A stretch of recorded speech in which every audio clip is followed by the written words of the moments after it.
My name is Žak Fresko. I'm project director of the Venus Project in Venus, Florida.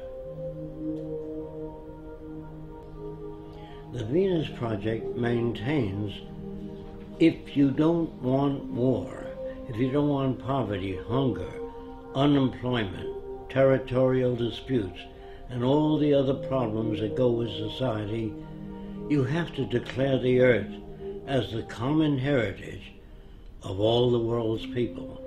If you fail to do that, you'll have problems to the amount of events you don't want to change.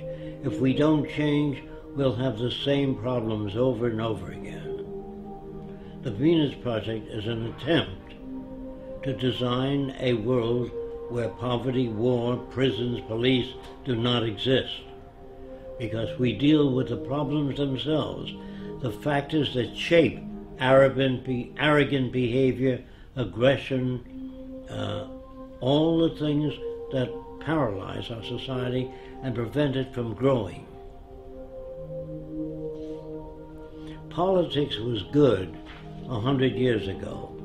Today, politicians have no ability to solve any problems because they're not students of behavior, they're not students of agriculture, oceanography. They know nothing about the factors that operate the world. So they say things that people like to hear, and that gets them elected. Now, scientists, on the other hand, are not concerned with public approval. What they do, even if everybody on Earth believed the Earth was flat, they would say, "You're wrong. This is the evidence we have to support the fact that the Earth is round." But they don't say it's a little round, a little flat. That's politicians. Money was a convenience designed by man many years ago. You used to carry a bag of apples and change it for tomatoes. That was a trade in the old days. But when you invented money, it carried smaller particles, and it was easier to represent apples or tomatoes or eggs by giving a person a coin instead of bringing 50 eggs and chickens. Money represented a value agreed upon to diminish the lugging around of heavy objects. Later, it became the most corrupting medium in the world. It corrupted people. They paid each other off.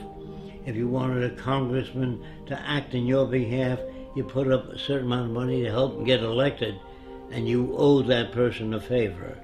And that's the same with the drug companies, the auto companies, the banks.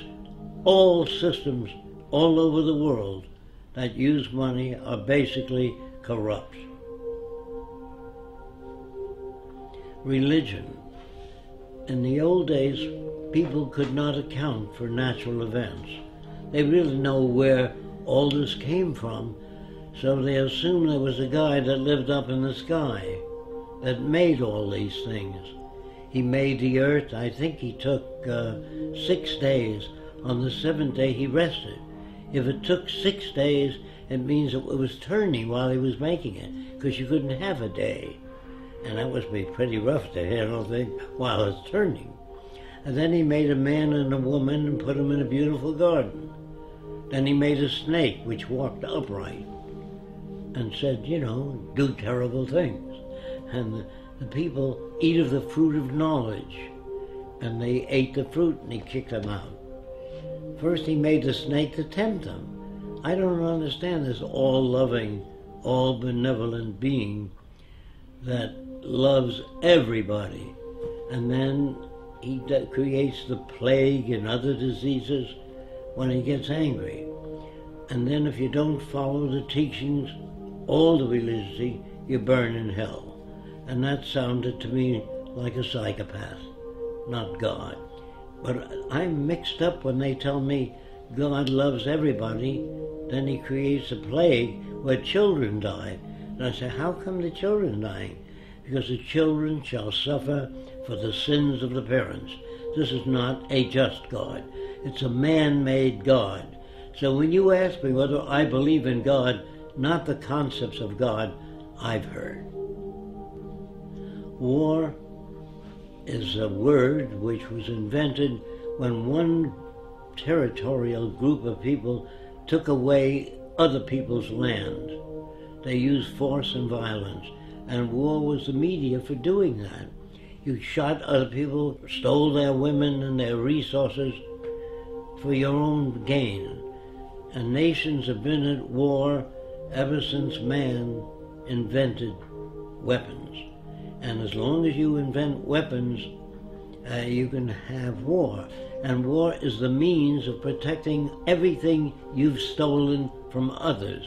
No nation starts out very big. They start out smaller and take land away from other people. And they don't take it by invitation. They weren't invited to take over the land. They took it by killing, force, and violence. And war is the most inappropriate way of solving the differences. That's why I'm against the Pentagon and the military, because they majorly should be concerned with how to bridge the difference and bring nations together toward a common purpose, namely taking care of the environment, one another, and restoring the damaged environment. That's what I'd like to see in military systems. I would like to see, instead of training millions of soldiers to be killing machines, I'd rather train them in being problem solvers. Send them back to school, teach them social science, social psychology, sociology, so they can add to the culture, not be destructive. But ask anybody, what does democracy mean? They think it means participation in government affairs. So I asked them, do you really believe in democracy? They always say yes. I said, did you vote for the space program? They said, no. Did you vote for the Vietnam War? No. Did you vote for the war now? No. Where the hell do you participate? That's an illusion given to people. They even pick the people you vote for to make sure they'll keep things as they are, the establishment. So they put them out there for you to vote for them. If we lived in a democracy, there'd be 5,000 political parties, different points of view. In a true democracy, you would have that. All points of view expressed on television and radio. It's up to you to turn it off.